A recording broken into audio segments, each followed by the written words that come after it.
त्यानंतर पद क्रमांक 27 पाहणार आहोत. मान करिता म ची संकेत रेखा काढून न चा अंकुश जोडून किंवा तुटक काढावयाचा आहे. उदाहरणार्थ बुद्धिमान. मित्रांनो, बुद्धिमान या शब्दामध्ये ब नंतर ध आल्यामुळे ब ची संकेत रेखा अर्धी रेषेवर काढावयाची आहे.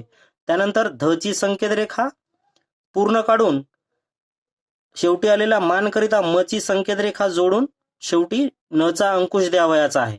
आता ब ला लागलेला उ चा स्वर ध या संकेत रेखेच्या डाव्या बाजूने ध च्या तृतीय स्थानी दिलेला आहे, म्हणजेच बुद्धिमान. त्यानंतर पद क्रमांक 28 पाहणार आहोत.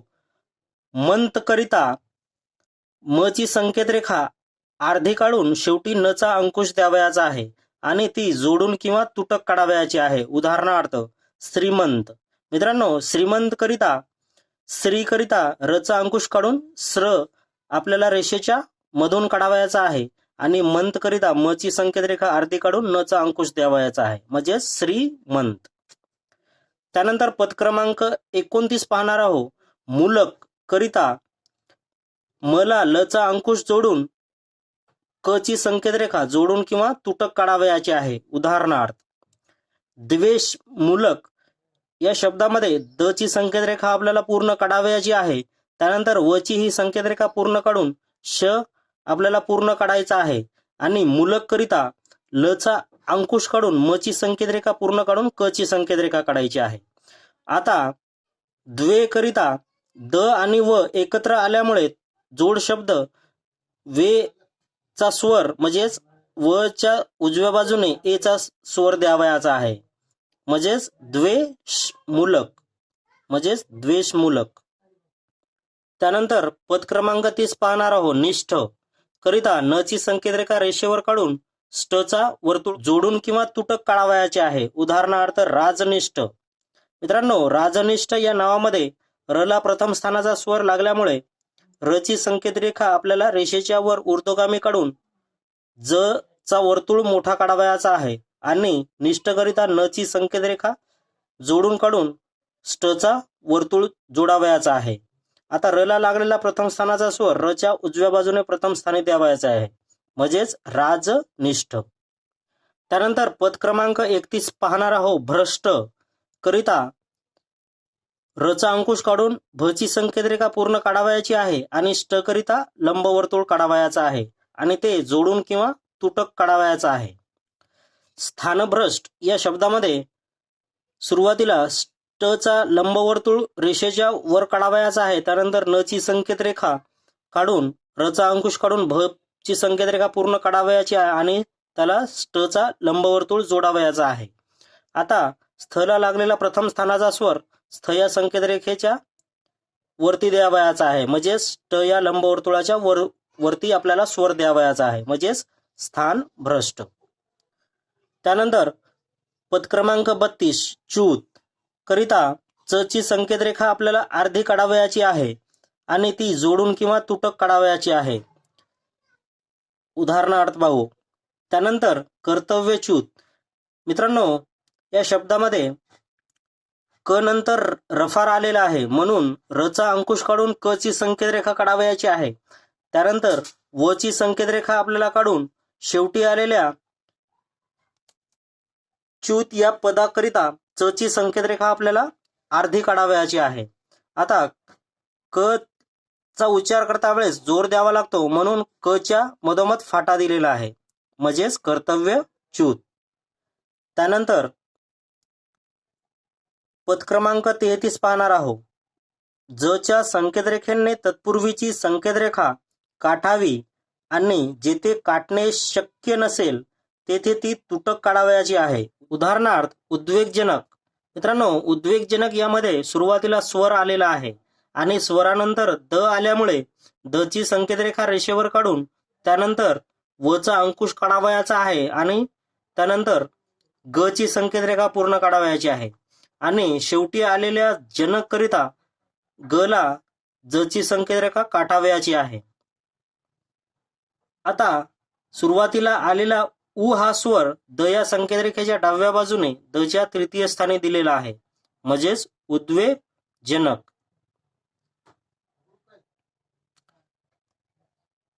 त्यानंतर पद क्रमांक 34 पाहणार आहोत. दायक करिता द च्या संकेतरेखेने तत्पूर्वीची संकेतरेखा काटावी आणि जेथे काटणे शक्य नसेल तेथे ती तुटक काढावी. उदाहरणार्थ सुखदायक. मित्रांनो, सुखदायक या शब्दामध्ये सुख करिता स चा वर्तुळ काढून ख ची संकेतरेखा पूर्ण काढावयाची आहे रेषेवर आणि दायक करिता ख च्या मधून द ची संकेतरेखा काढावयाची आहे. आता स ला लागलेला उ चा स्वर ख या संकेतरेखेच्या तृतीय स्थानी वरच्या बाजूने दिलेला आहे, म्हणजे सुखदायक. त्यानंतर पद क्रमांक 35 पाहणार आहोत. दाई करिता द ची संकेतरेखा काढून न चा अंकुश द्यावयाचा आहे आणि ने तत्पूर्वीची संकेतरेखा काटावी आणि जेथे काटणे शक्य नसेल तेथे ती तुटक काढावयाची आहे. उदाहरणार्थ सुखदायी करिता स चा अंकुश काढून क ची संकेतरेखा रेषेवर काढावयाचा आहे. त्यानंतर दाई करिता द ची संकेतरेखा ख च्या मधून काटून शेवटी न चा अंकुश द्यावयाचा आहे. आता स ला लागलेला उ चा स्वर ख या संकेतरेखेच्या वरच्या बाजूने दिलेला आहे तृतीय स्थानी, म्हणजे सुखदायी. त्यानंतर पद क्रमांक 36 पाहणार आहोत.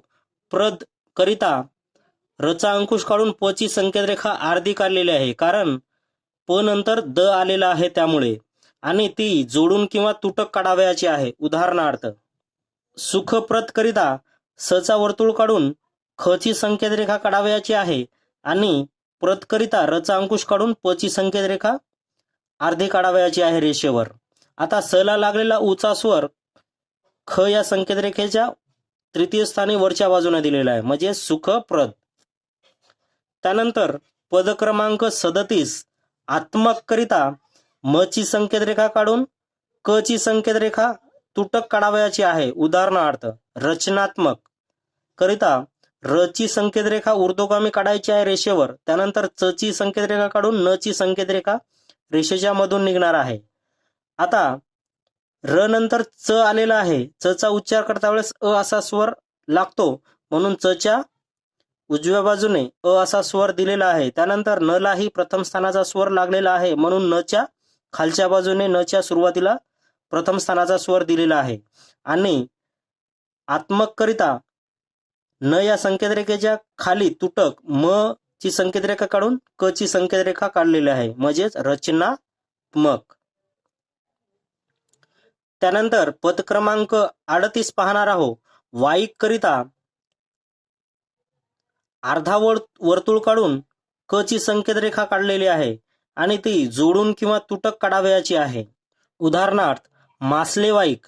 मित्रांनो, मासलेवाईक यामध्ये म ला प्रथम स्थानाचा स्वर लागलेला आहे, म्हणून म ची संकेतरेखा रेषेच्या वर काढावयाची आहे. त्यानंतर स चा वर्तुळ काढून ल ची संकेतरेखा काढावयाची आहे. आता म ला लागलेला प्रथम स्थानाचा स्वर म या संकेतरेखेच्या खालच्या बाजूने द्यावयाचा आहे. त्यानंतर लेला लागलेला ए चा स्वर ल या संकेतरेखेच्या उजव्या बाजूने ल च्या मधोमध दिलेला आहे. आणि वाईक करिता अर्धा वर्तुळ काढून व करिता अर्धा वर्तुळ काढून क ची संकेतरेखा काढलेली आहे, म्हणजेच मासले वाईक. त्यानंतर पद क्रमांक 39 दार दारी या पदापूर्वी लगेच येणारी संकेतरेखा दुप्पट करावी. उदाहरणार्थ मामलेदार किंवा मामलेदारी करिता म ची संकेतरेखा आपल्याला रेषेच्या वर काढावयाची आहे. त्यानंतर म ची संकेतरेखा काढून ल नंतर दारदारी आल्यामुळे ल ची संकेतरेखा दुप्पट मोठी काढलेली आहे. आता म ला लागलेला प्रथम स्थानाचा स्वर म या संकेतरेखेच्या खालच्या बाजूने सुरुवातीला म च्या सुरुवातीला दिलेला आहे, म्हणजेच मामलेदार. त्यानंतर पद क्रमांक 40 शाली किंवा शील करिता ल चा अंकुश काढून श ची संकेतरेखा काढावयाची आहे, अथवा ल चा अंकुश काढून र ची संकेतरेखा जोडून किंवा तुटक काढावयाची आहे. आता यामध्ये दोन्ही आपल्याला संकेतरेखा काढायला सोपी जावी, यामुळे अशा पद्धतीने तुम्ही शाल किंवा शाली करिता संकेतरेखा वापरू शकता. उदाहरणार्थ पाहणार आहोत. वैभवशाली. मित्रांनो, वैभवशाली या शब्दामध्ये व ला द्वितीय स्थानाचा स्वर लागलेला आहे, म्हणून व ची संकेतरेखा रेषेवर काढलेली आहे. त्यानंतर भ ची संकेत रेखा काढून शेवटी व चा अंकुश द्यावयाचा आहे. आता व ला लागलेला ए चा स्वर व या संकेत रेखेच्या उजव्या बाजूने दिलेला आहे. त्यानंतर भ ला लागलेला अ चा स्वर भ या संकेत रेखेच्या उजव्या बाजूने दिलेला आहे. आणि शेवटी आलेल्या शालीकरिता ल चा अंकुश काढून र ची संकेत रेखा काढलेली आहे, म्हणजेच वैभवशाली. त्यानंतर कृतिशील करिता शेवटी आलेल्या क्र करिता र चा अंकुश काढून क ची संकेत रेखा रेषेच्या वर काढलेली आहे. त्यानंतर त ची संकेत रेखा काढलेली आहे आणि शील करिता ल चा अंकुश काढून श काढलेली आहे. आता त ला लागलेला ई चा स्वर त या संकेत रेखेच्या उजव्या बाजूने त च्या तृतीय स्थानी दिलेला आहे, म्हणजेच कृतिशील.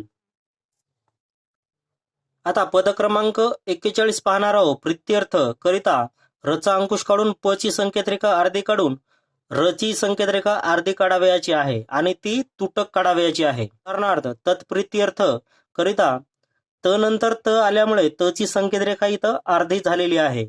त्यानंतर प्र करिता र चा अंकुश काढून प ची संकेत रेखा अर्धी काढून र ची संकेत रेखा अर्धी काढावयाची आहे त ला जोडून.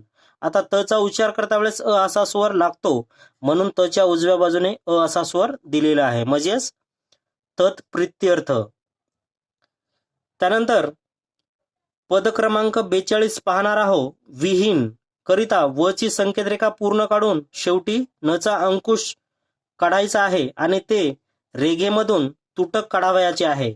उदाहरणार्थ धनविहीन करिता ध ची संकेत रेखा रेषेवर काढावयाची आहे. शेवटी आलेला न करिता न चा अंकुश द्यावयाचा आहे. आता ध चा उच्चार करता वेळेस अ असा स्वर लागतो, म्हणून ध च्या उजव्या बाजूने अ असा स्वर दिलेला आहे. आणि विहीन करिता व ची संकेत रेखा आपल्याला रेषेमधून काढून शेवटी आलेल्या न करिता न चा अंकुश द्यावयाचा आहे, म्हणजेच धन विहीन.